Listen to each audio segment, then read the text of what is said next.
So on episode 2, we pick up right back in the dungeon. Everyone is panicking and saying they need to get out of the dungeon.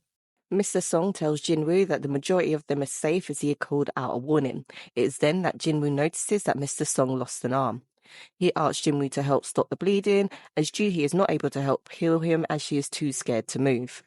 We find out that when the gates appeared, some people were awakened and granted special abilities. These guys are called hunters, which were tasked with defeating the beasts. Some of these beasts that they find on the other side of the gate can inspire terror. In school, we see Jinna speaking to her friend who almost was late for school. She asks Jinna about her brother being a hunter. Jinna tells her friend that he's only an E rank and prone to getting hurt a lot on raids. Back in the dungeon, Mr. Song tries to think how they can get everyone out of the dungeon safe.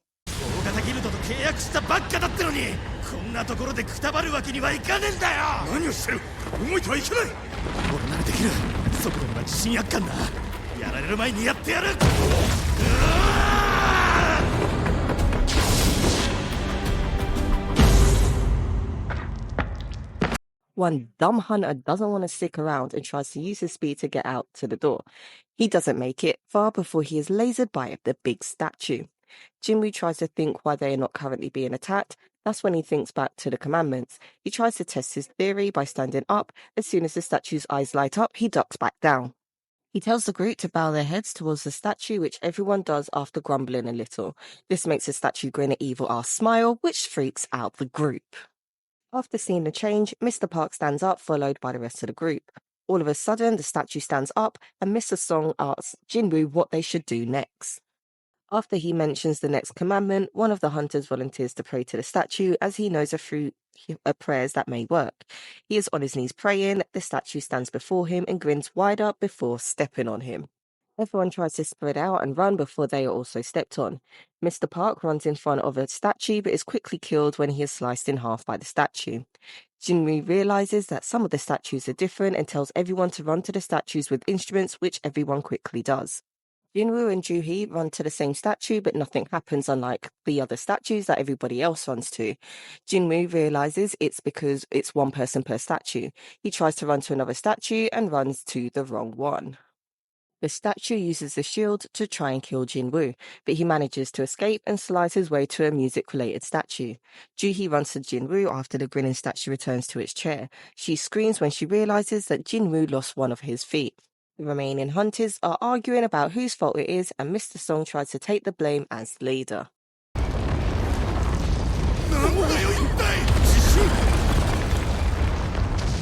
It's not long after an altar rises up in the middle of the room. Jinwoo tells the group that it comes up a lot in myths and that it's usually for an offering and mentions the third commandment. Mr. Song tells the group he will sacrifice himself as the leader and makes his way to the altar.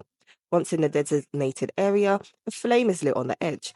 Mr. Song asks Jinwoo if there's anything else that needs to be done. Jinwoo asks some of the hunters to get in closer so that he can have a look. Jinwoo is at the hospital visiting her mum, who is in a coma. She tells her mum about her day. Back in the dungeon, the group has made its way to the platform and more flames light up with a second ring of blue flames. Shortly after, the dungeon door closes. One of the blue flames goes out and the statue begins moving towards the group. Jinwoo tells everyone that as long as they keep looking at the statues, they will stop moving. One of the hunters holding Jinwoo panics and drops him before running out of the dungeon. When they leave the designated area, one of the flames goes out for each one of them that leaves. Mr. Kim is crying and moaning about not wanting to die as he has a family before running out himself. Mr. Song tells Jinwoo and Joohee that they should leave, but Joohee can't move anymore as her legs have given out on her. Jinwoo tells Mr. Song to take Joohee and leave as he can't help Joohee when he can't walk himself. Mr. Song knocks out Joohee before carrying her out of the dungeon. Jinwoo is left all alone and he picks up Mr. Kim's sword to try and defend himself against the statues that have been making their way towards him. こんなことならもうちょい手厚い保険に入っとくんだったな。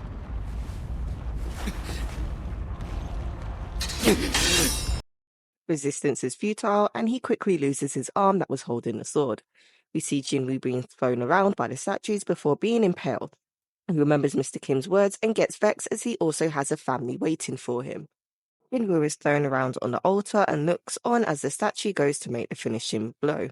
The last blue flame goes out and a window pops up in front of Jinwoo, which tells him he has required the qualifications to become a player. The window also tells him that his heart will stop in 2 seconds if he does not accept, and then asks if he does accept. We then see that yes is selected on the screen before the episode ends. Right, and that brings an end to an action-packed episode. I know there wasn't a lot of fighting, but you can see that there was a lot happening in terms of, the group being whittled down little by little until only a handful remains. That actually, from what we can see so far, made it out of the dungeon safe. Even though Jinwoo stayed back, we can see that he was seriously hurt, on the edge of death, but he's been given a second chance with this new, I don't know what you can call it, like a game console. But if you're going to die anyway, you might as well just say yes. Anyway, if you've liked the recap, please don't forget to like, comment, and subscribe, and stay tuned for the next episode.